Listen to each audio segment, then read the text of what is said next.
Pour chaque scénario de crise, comme le délestage électrique l'hiver dernier, les crises cyber ou les crises climatiques, les enjeux sont les mêmes d'un point de vue métier, distribuer une eau de qualité en quantité suffisante et protéger le milieu naturel.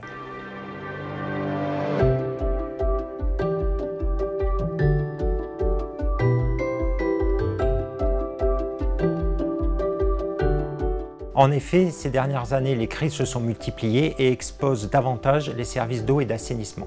Par exemple, la crise Covid a fait rentrer le monde dans une de ces crises sanitaires les plus importantes de son histoire récente et elle a fait peser un risque sur la continuité d'activité de façon très réelle. Donc, dans notre entreprise, une gestion de crise s'organise en 3 temps. Le premier temps est celui de l'anticipation. Suez France a 650 agents en astreinte chaque jour sur les territoires sur lesquels nous opérons. Ils sont mobilisables 24 heures sur 24, 7 jours sur 7. Chaque équipe d'astreinte est composée d'agents et d'experts issus des différents services, y compris la communication, afin de gérer les différents aspects d'une crise. De plus, notre force d'intervention rapide permet de mobiliser des dizaines de collaborateurs en cas de besoin. Par exemple, des agents basés à Marseille peuvent intervenir sur une crise en Île-de-France. L'anticipation, c'est aussi l'entraînement. Des scénarios sont identifiés et testés par les cellules de crise. En 2022, une vingtaine d'exercices ont été organisés avec la participation de 400 collaborateurs. Le deuxième temps, c'est quand la crise survient dans un service d'eau ou d'assainissement. Sous 1 heure, nous sommes capables de mobiliser une cellule de crise avec un grand nombre d'acteurs pour coordonner les actions avec les parties prenantes, telles que les collectivités, dans un contexte tendu.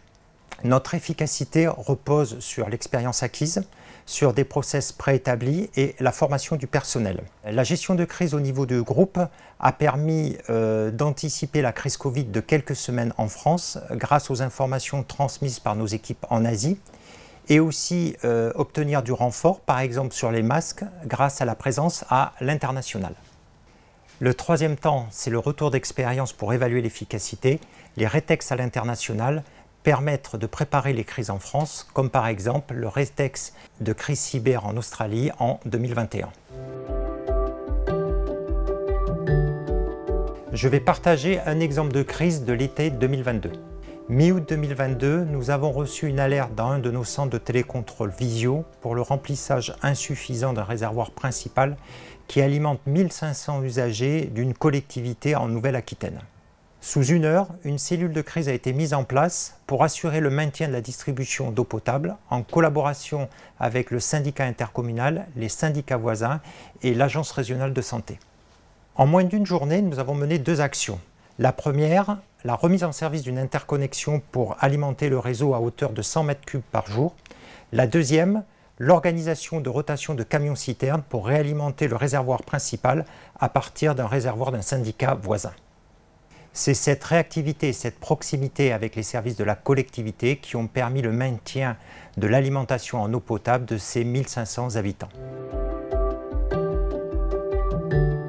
Dans les années à venir, les services d'eau et d'assainissement feront face à un nombre de crises plus important liées au dérèglement climatique. C'est pourquoi notre rôle en tant qu'entreprise de l'eau, c'est d'anticiper et d'accélérer la transition écologique en accompagnant au quotidien les collectivités locales.